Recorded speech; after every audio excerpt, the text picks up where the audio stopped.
Hello friend, তোমরা সবাই কেমন আছো? আশা করি তোমরা ভালো আছো। আমি চলে এসেছি আবার একটা নতুন ভিডিও নিয়ে, নতুন রেসিপি নিয়ে। সেটা হচ্ছে একদম সাদাসিধে একটা, মানে গরমের দিনে এই সবজিটা খেতে খুব ভালো লাগে।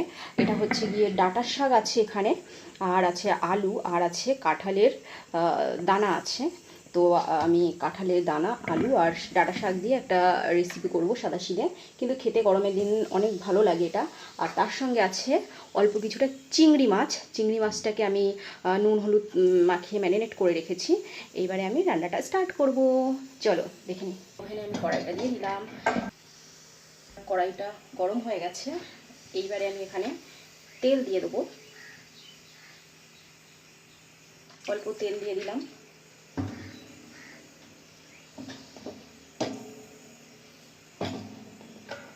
এবার আমি অল্প সর্ষে দিয়ে দেবো। সর্ষে দিয়ে করবো আমি, সর্ষে ফোড়ন দিয়ে অল্প সর্ষে দিয়ে দিলাম।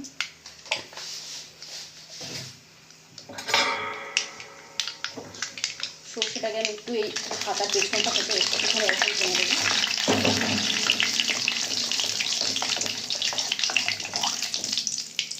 এইবারে আমি এই ম্যারিনেট করা চিংড়ি মাছটা দিয়ে দিচ্ছি। হলুদ নুন মাখিয়ে রেখেছিলাম, এটা আমি এর ভেতরে দিয়ে দিচ্ছি।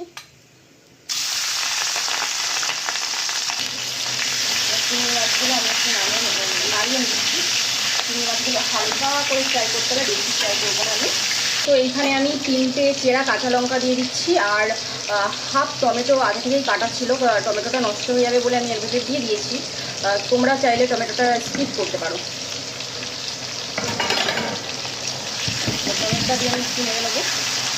একটুখানি নুন দিয়ে দিলাম টমেটোটা একটু নরম হওয়ার জন্য।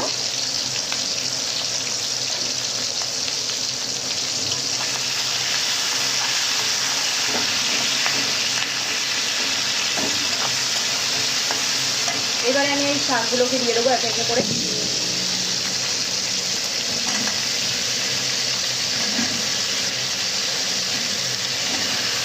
ডাটা শাকগুলো দিয়ে দিলাম, দিয়ে আবার ভালো করে একটু নেড়ে দেবো।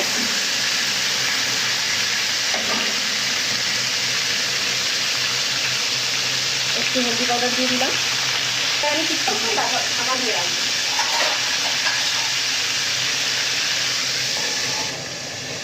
তো এবার ঢাকনা খুলে দেখা যাক কি অবস্থা। দেখুন আমার শাকটা একদম ঠিকছে অল্প হয়ে গেছে। এখন আমি জল অ্যাড করব।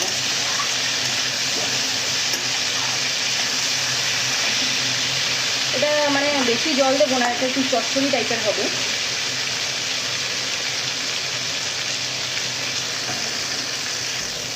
এবার আমি জল অ্যাড করে দিচ্ছি। অল্পই জল দেবো, কারণ এটা একদম মানে শুকনো কী বলে এটাকে, একদম চচ্চড়ি টাইপের হবে। তো আলু আর ডাঁটাটাকে সিদ্ধ হতে যেটুকু জল লাগে সেটুকুই আমি দিলাম।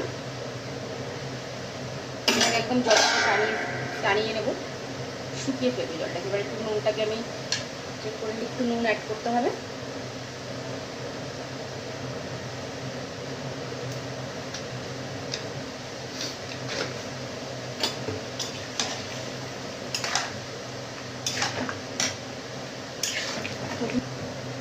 এবারে আমি এটাকে ঢাকা দিয়ে রেখে দিচ্ছি, গ্যাসটা লোতে করে। তো দেখি আমার ডাঁটা শাকের চচ্চড়ি হয়ে গেছে। এইবারে আমি নামিয়ে নেব। আমি বলেছিলাম যে একটু শুকনো শুকনো করবো, চচ্চড়ি মানেই তো একটু শুকনো শুকনো। আর আমার এই ডাঁটার চচ্চড়িটাই ভালো লাগে, ঝোলটা ভালো লাগে না আমার অতটা। তো এবার আমি নামিয়ে নেব। আমার ডাঁটার চচ্চড়িটা রেডি। তো এইভাবে আপনারা বাড়িতে ট্রাই করবেন, ভালোই লাগবে। গরম ভাতের সঙ্গে খুব ভালো লাগে। আর আমার এই রেসিপিটা যদি আপনাদের ভালো লাগে তাহলে লাইক অ্যান্ড সাবস্ক্রাইব করে দেবেন। তো এখানেই আমার ভিডিওটা এন্ড করছি, আর আমি নতুন আবার কোনো রেসিপির সঙ্গে আপনাদের সঙ্গে হাজির হব।